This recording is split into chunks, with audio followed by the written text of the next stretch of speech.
ಏನು ಸಿದ್ದರಾಮಯ್ಯ ಈಗ ನಿಮ್ಮನ್ನು ಸೇರಿದಂತೆ ಈಗ ಜಬ್ಬಾರ್ ಆಗ್ಬೋದು, ಈಗ ರೀಸೆಂಟ್ ಈಗ ಜಮೀರ್ ಅಹಮದ್ ಅವ್ರಿಗೂ ಏನೋ ತೆಗಿಬೇಕು ಈ ಥರ ನೋಟಿಸ್ ಎಲ್ಲ ಇದಾಗ್ತಿದೆ. ಸೊ ಟಾರ್ಗೆಟ್ ಮಾಡ್ತಿದ್ದಾರಾ ಅಂತ ನಿಮ್ಮಲ್ಲಿ ಸಿದ್ದರಾಮಯ್ಯ? ಕಾಂಗ್ರೆಸ್ ಪಕ್ಷ ಅಂದರೆ ಶಿಸ್ತಿನ ಪಕ್ಷ. ಈ ಶಿಸ್ತು ಜಾರಿ ಮಾಡುವಾಗ ಈಗ ಸದ್ಗುರು ರಾಹುಲ್ ಗಾಂಧಿನ ಹೇಳಿದ್ರು. ಯಾರು ನನಗೆ Rahul Gandhi I don't know who is Rahul Gandhi ಅಂತ ಹೇಳಿದ್ರು. ಅವನ ಜೊತೆಯಲ್ಲಿ ಹೋಗಿ ಕೂತ್ಕೊಂಡಿದ್ದಕ್ಕೆ ಶಿಸ್ತು ಮೀರೋದಿಲ್ವಾ? ಅಂಥದ್ದೆಲ್ಲ ಈಗ ದೊರೆ ಮಾಡಿದ್ದಕ್ಕೆ ದಂಡ ಇಲ್ಲ ಅಂತಕ್ಕಂಥದ್ದು ಗಾದೆ ಇದೆ. ವೇದಗಳು ಸುಳ್ಳಾದರೂ ಗಾದೆಗಳು ಸುಳ್ಳಾಗೋದಿಲ್ಲ. ಈಗ ಆ ಥರ ನಡೀತದೆ, ನಡವಳಿಕೆನೂ ಹಂಗೆ ಇದ್ದಾವೆ. ನಡೀರಿ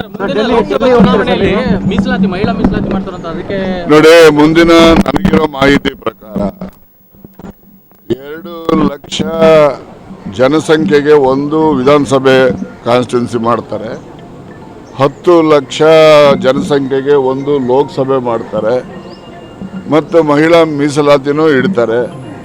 ಗೊತ್ತಾಯ್ತಾ? ಮಹಿಳಾ ಮೀಸಲಾತಿ ಬರೀ ಜನರಲ್ ಕ್ಯಾಟಗರಿಗೆ ಮೀಸಲಾತಿ ಅಲ್ಲ, ಅದು ಈವನ್ SC-ನಲ್ಲೂ ಬರ್ತವೆ, ಯಾವುದು ನಮ್ಮ ವರ್ಟಿಕಲ್ ರಿಸರ್ವೇಷನ್ ಕೂಡ ಬರ್ತದೆ, ST-ನಲ್ಲೂ ಕೂಡ ಬರ್ತವೆ. ಹೀಗೆ ಮಹಿಳಾ ಮೀಸಲಾತಿದ್ದು ಬಿಲ್ಲು 15, 16, 17 3 ದಿವಸ ಲೋಕಸಭೆ ವಿಶೇಷ ಅಧಿವೇಶನ ಅದಕ್ಕೋಸ್ಕರನೇ ಕರೆದಿದ್ದಾರೆ. ನಿನ್ನೆ ಮೋದಿಯವ್ರ ಭಾಷಣ ಕೇಳಿದೆ ನಾನು.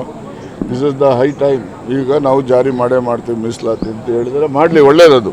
ಸ್ವಾಗತ ಮಾಡ್ತೀರಾ ಸರ್? ನಾನು ಸ್ವಾಗತ ಮಾಡೋದಲ್ರಿ, ನಮ್ಮ ಪಕ್ಷ ಈಗಾಗಲೇ 20 ವರ್ಷದ ಮುಂಚೆನೇ ಮಾಡಬೇಕಂತ ಪ್ರಯತ್ನ ಮಾಡಿದ್ರು.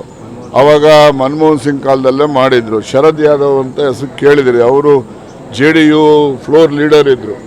ಅವರು ಹಿಂದಿನಲ್ಲಿ ಹೇಳಿದ್ರು, ಓ ಬಿಲ್ ಆಯಾ ತೋ ಮೈ ಇದರಿ ಜಹರ್ ಪಿ ಜಾತಾ ಹೂँ ಅಂತ ಹೇಳಿದ್ರು. ಜಹರ್ ಅಂದರೆ ವಿಷ, ನಾನು ಇಲ್ಲೇ ವಿಷ ಕುಡಿದ್ಬಿಡ್ತೀನಿ ಅಂದರು. ಹೀಗೆಲ್ಲ ನಡೆದಿದ್ದಾವೆ. ಈಗ BJP ಆಡಳಿತ ಪಕ್ಷನೂ ಕೂಡ ಮಹಿಳಾ ಮೀಸಲಾತಿಗೆ ಪರ ಇದೆ, ಕಾಂಗ್ರೆಸ್ಸು ಕೂಡ ಪರ ಇದೆ. ಅದರಿಂದ ಏನು ತೊಂದರೆ ಇಲ್ಲ, ಆ ಬಿಲ್ ಪಾಸ್ ಆಗ್ತದೆ, ಜಾರಿಗೂ ಬರ್ತದೆ. ಡೆಲ್ಲಿಗೆ ಹೋಗ್ಬೇಕು ಅಂತ ಮನಸ್ಸಿಗೆ ಬಂದರೆ ಹೋಗ್ತೀರಿ, ಈಗ ಹೋಗಿ ಬರಲಿ. ಡೆಲ್ಲಿಗೇನು ಅವ್ರು ಯಾವ್ಯಾವ ಸ್ಥಾನಕ್ಕನೇ ಹೋಗಿರ್ಲಪ್ಪ, ನಮ್ದೇನಿಲ್ಲ. ನಾವು ಯಾವತ್ತೂ ಅಧಿಕಾರ ಹುಡುಕೊಂಡು ಹೋದವನಲ್ಲ. ಅಧಿಕಾರ ಬಂದು ಸ್ವೀಕಾರ ಮಾಡ್ತೀನಿ, ಅಧಿಕಾರದ ಲಾಭ ಬಡ ಜನಕ್ಕೆ ಮುಟ್ಟಿಸ್ತೇನೆ. ನಾನು ಸ್ವಂತಕ್ಕೆ ಯಾವಾಗಲೂ ಉಪಯೋಗ ಮಾಡ್ಕೊಳ್ಳಲ್ಲ. ಅದು ನಾನು ನಡಕ್ಕೆ ಬಂದಿರತಕ್ಕಂಥ ದಾರಿ. ಈಗಲೂ ಅಷ್ಟೇ, ಮುಂದಕ್ಕೂ ಅಷ್ಟೇ. ನಡೀರಿ. ನೋಡಿ ಮಧುಗಿರಿ ಅಂತಂದರೆ ಇಲ್ಲೂ ಜನನೇ ಇರೋದು, ಬೇರೆ ಕಡೆನೂ ಜನನೇ ಇರೋದು. ಅಲ್ಲಿನೂ ಕೂಡ ಈ ಥರ ಘಟನೆಗಳು ನಡೆದಿರ್ತವೆ, ಇಲ್ಲಿನೂ ಕೂಡ ನಡೆದಿರ್ತವೆ. ಏನೇ ಘಟನೆಗಳು ಕಾನೂನು ಬಾಹಿರವಾಗಿ ನಡೆದಿದ್ರು ಕೂಡ ಕಾನೂನಿನ ಕ್ರಮ ಯಾರೇ ಇದ್ರೂ ಕೂಡ ನಿರ್ದಾಕ್ಷಿಣ್ಯವಾಗಿ ಜರುಗಿಸ್ತವೆ. ಓಕೆ,